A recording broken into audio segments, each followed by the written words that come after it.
Hey everybody, Jason Burmis here, and folks, I am so happy to be back, okay? Obviously, it's been a rough few days. It was not easy to get our hacked Facebook page back. I'm very sorry if some of you folks out there got some spam, but boy, oh boy, you don't talk to a person.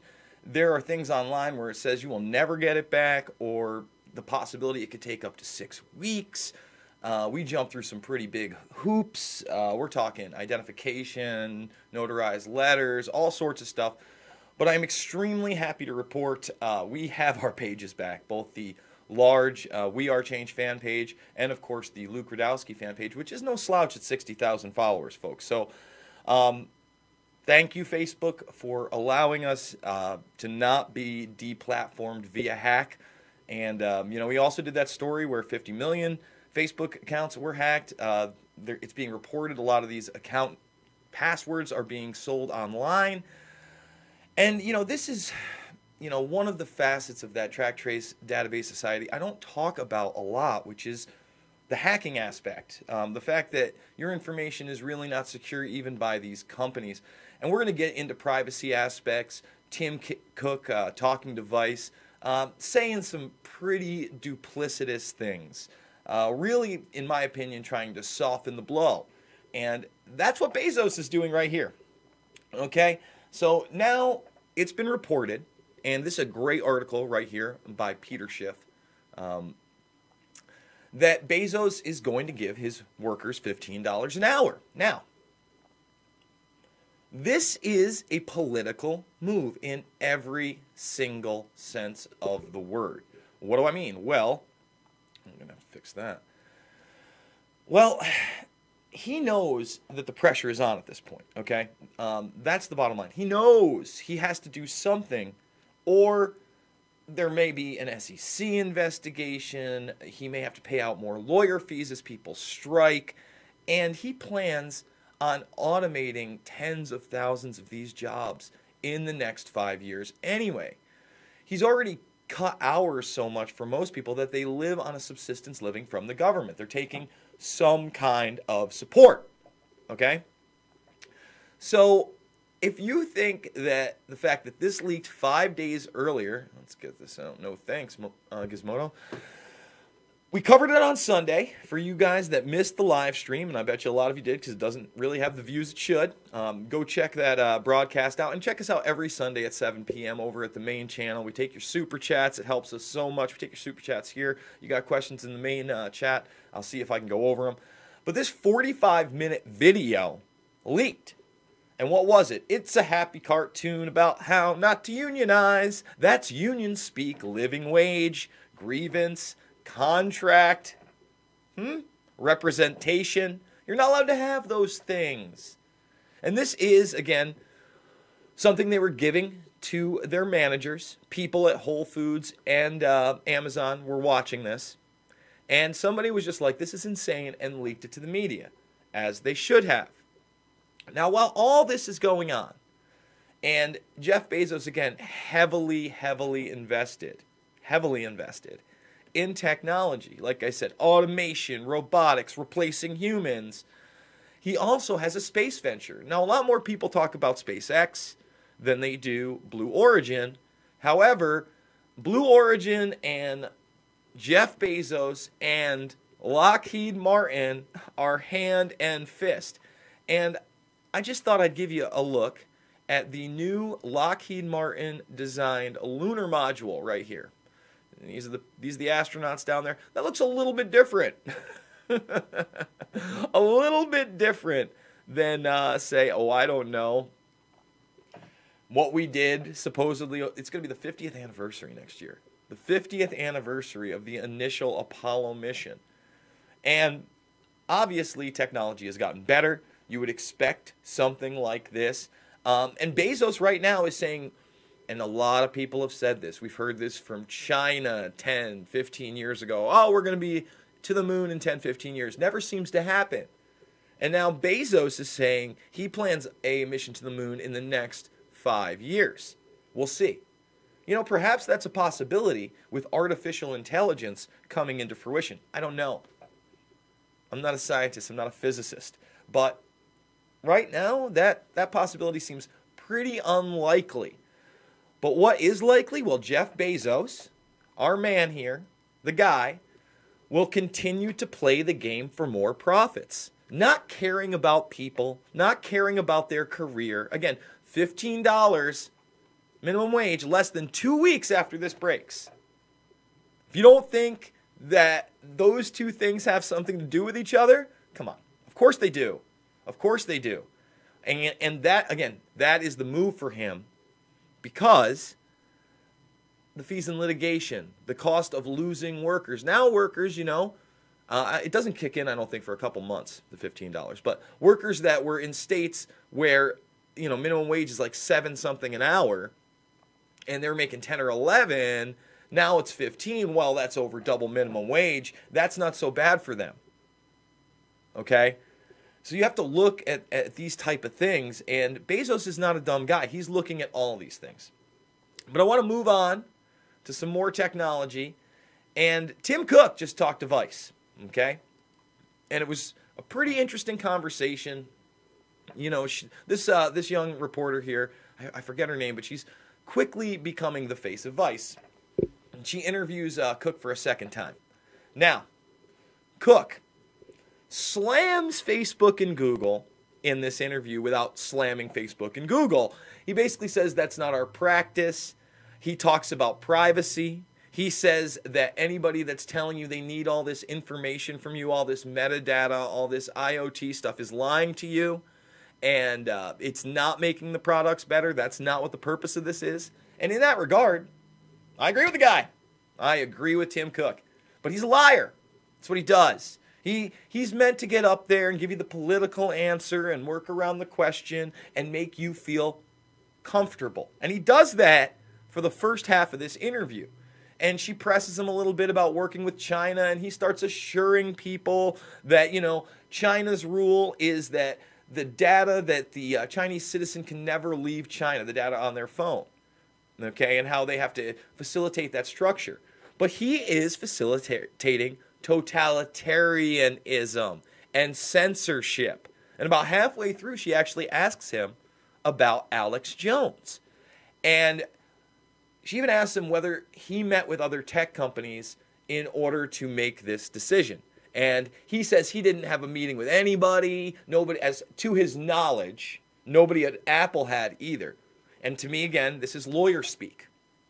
But he then goes on to say any reasonable person can see why we came to that decision. He's like, I don't want to focus on one issue. And she's like, why not? It's big news. It's huge news. And kudos to her for pushing him a little bit. But this is what I'm talking about. This is the censorship. He openly, but ever so softly, and I encourage everybody to watch this interview. It's almost 9 minutes long. It's a pretty good interview. It'll give you some insight into what Tim Cook and other tech giants are thinking while they do this. So as they integrate with China more and more, not just on the production level, but now on the IT level, the infrastructure level. She even asks about being powerful and what happens if somebody comes in and doesn't take his viewpoint. Well, his viewpoint is already totalitarian, whether you realize it or not, and I think you do realize it. You can't just ban somebody. If you see our apps, there's some on the conservative side, some on the liberal side. No. No. You can't just take somebody off your platform and say that you're pro-free speech.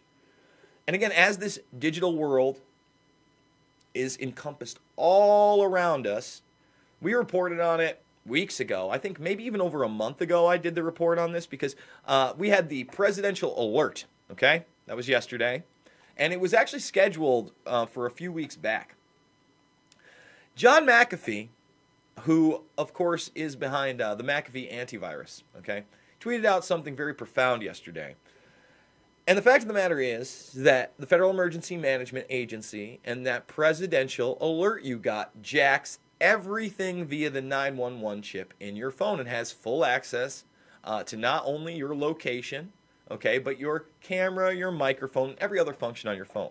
And this, again, is something I've been talking about well over a decade. Go check it out over on our Facebook page right now. I've made Invisible Empire available to everybody, so please share that. But during the end, I think about the last half hour or so, I go over that Track Trace Database Society and how it was in the works even in the 90s. Okay?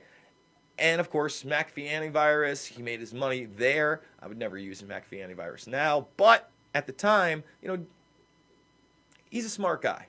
He does some pretty crazy and outrageous things to get attention. And, you know, I'm running for president, but McAfee knows internet security, and that is not a rant. All of that is 100% factual. So I want to move on from technology just for a moment and get into a story that seems to like be falling by the wayside.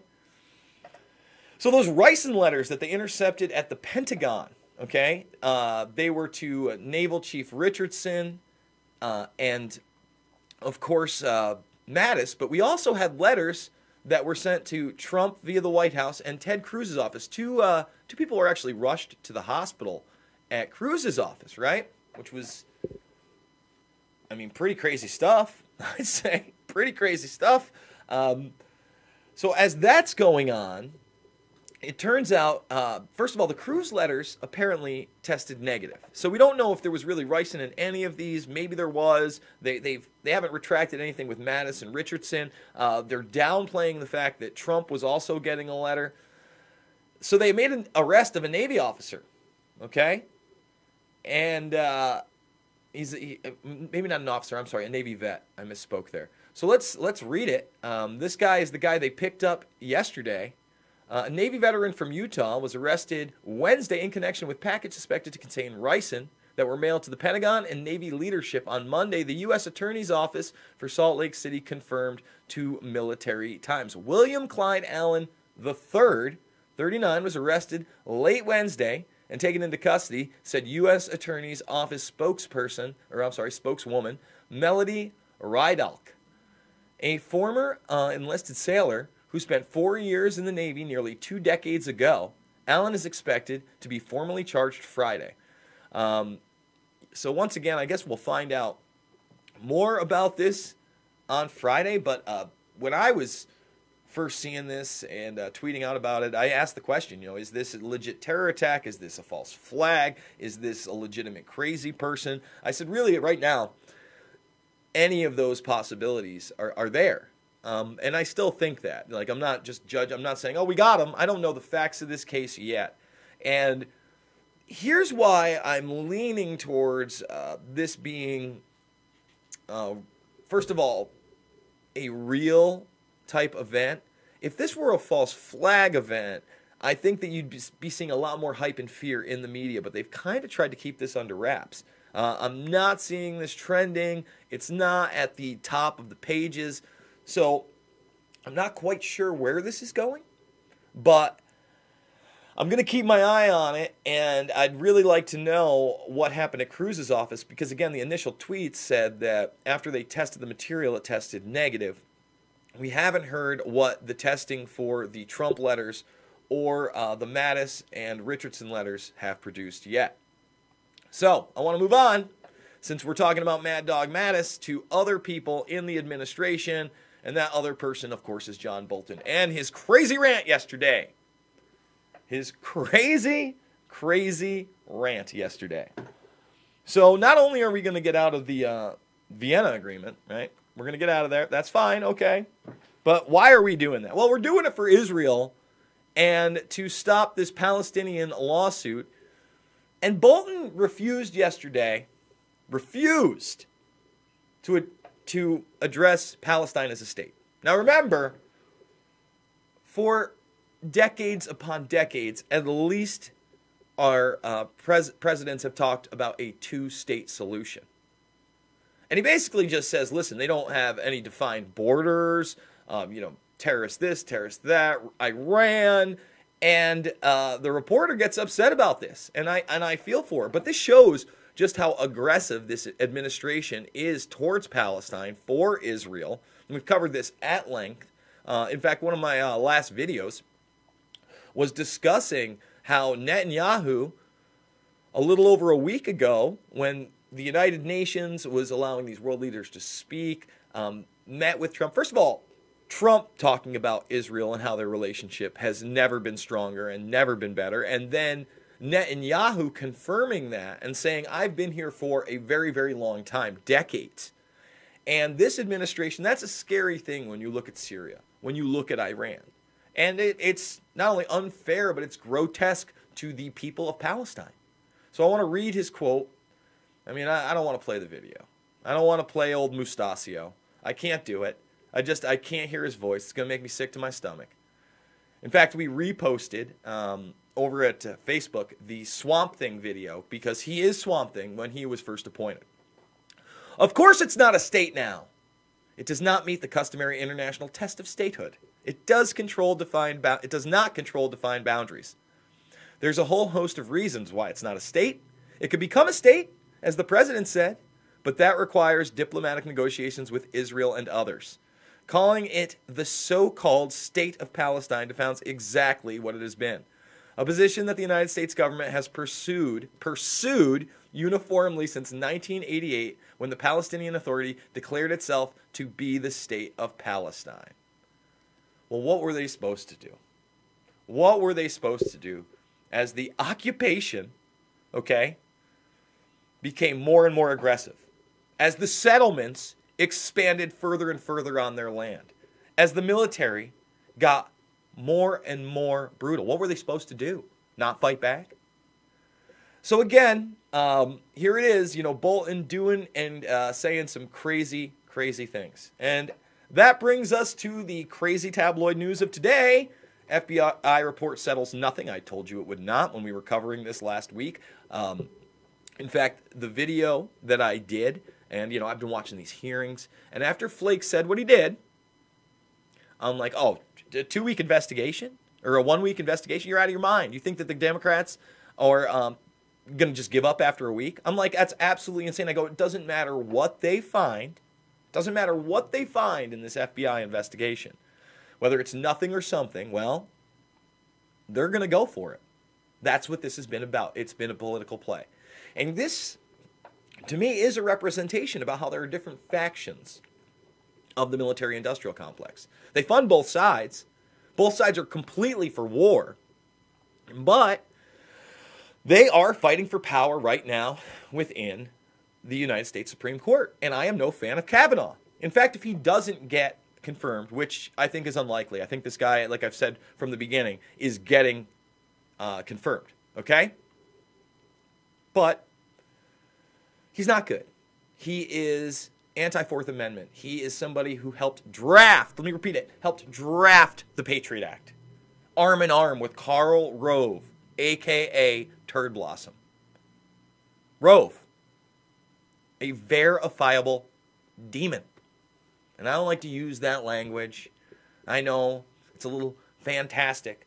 But when you knowingly go out there and tell New York Times reporters that it is you that now create reality, as you invade Middle Eastern nation after Middle Eastern nation and purge and plunder their resources for your own benefit based on a false flag event that your cronies like Cheney, who now has Christian Bale playing him in a movie, incredible makeup job, I really hope they go for the throat. They better go for the throat on that one, okay? Please.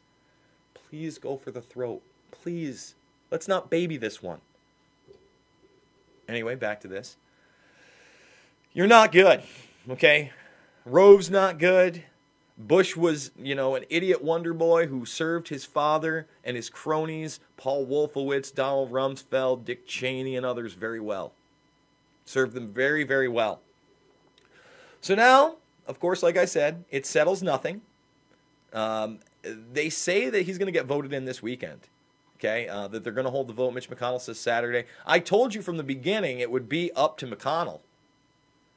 And I was like, well, they could do this, and then the president declared the executive order, and now they're saying that they didn't do extra interviews, and it's a farce, and yada, yada, yada.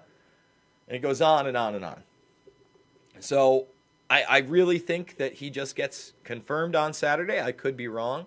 I think it's going to be You know, today is Thursday afternoon, and you're going to be hearing about this the next 3 days. There's going to be walkouts, there's going to be stunts, there's going to be grandstanding everywhere. CBS earlier was live streaming coverage of this. So, once again, I think Kavanaugh gets confirmed. It disgusts me that the national conversation is over ludicrous sexual allegations of now like multiple gang rape and, you know, then things like ice throwing and a devil's triangle. It's embarrassing. It is embarrassing. What wouldn't be embarrassing is if you brought up his authoritarian nature more. If you brought up the fact that he doesn't believe that we have a right to our persons and property and that government has that right. Those are real issues. And we did not explore those at any length in the American conversation. Which brings me to a conversation piece. Michael Moore went and saw his film. He's got the Fahrenheit 11/9 movie out, and I know that Luke and Tim Pool did a review, but I think I'm going to come at it a little bit differently. Now, first of all, what no one wants to talk about is that Weinstein produced this picture, okay? Him and Weinstein have been like peanut butter and jelly forever, okay? That's the truth. That's fact. So, he and Weinstein worked on this film together. Now, he did the Me Too thing in here, like Lauer, like there was a little section with Trump with a bunch of, these other sexual predators. Okay, none of which, by the way, are pedophiles. Not saying they're good people. And there was even a point where they tried to portray Charlie Rose as grilling Hillary too much. Charlie Rose is about as pro-establishment and giving her a venue to spit her lies. Okay? Those things really bothered me. 2+ hour movie. I'd say about a half an hour to 40 minutes was actually dedicated to Trump. Let's get that out of the way. Now, there were points in this movie that I was pretty surprised he did some of this material. How do I say this? So, I'd say the meat of the movie was really the water crisis in Flint. And for the majority, he actually covers that extremely well, except for he makes it about a Republican and Democrat issue. He portrays it that way for some time, right? Now, Trump had nothing to do with that situation, that water situation in the beginning, period. Nothing. It was under the Obama administration. And he kind of circles back around that, but he's like, oh, the man you love. In 2008, when you did, I believe it was in Capitalism, a Love Story, you said Goldman Sachs had their man and it was Barack Obama, and you're damn right they did. You're damn right they did.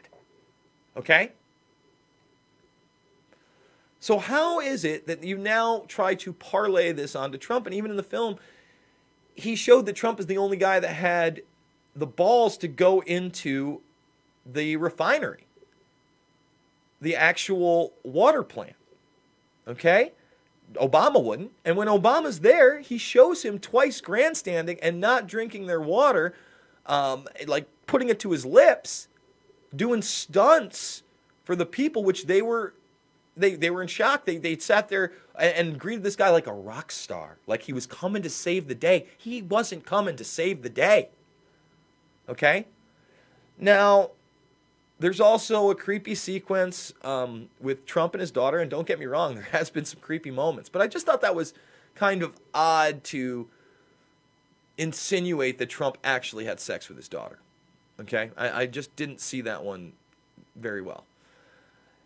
Another thing that really bothered me about this is he got some pretty big interviews, and he didn't seem like he used them well at all. For instance, he got John Podesta, and Podesta's in it for like 30 seconds, and he basically just pins him on the fact that in Michigan, she lost, officially anyway, by less than around 2 votes a district. And I think that if they went back and actually looked at the numbers, it would be way, way more than that, as we saw when they started doing recounts with Jill Stein, how Trump started gaining votes. Okay?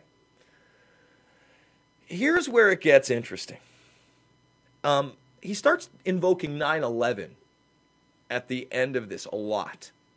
Okay? And now earlier he had dubbed a Trump speech over a Hitler speech. So Hitler's there and then Trump, and he tries to make this Trump-Hitler comparison that I just don't believe is there. I don't like the fact that he's calling for possibly more terms, more authoritarianism, giving the military, the executive branch, more and more power. I'm not a fan of that. I always said that was a big problem with him.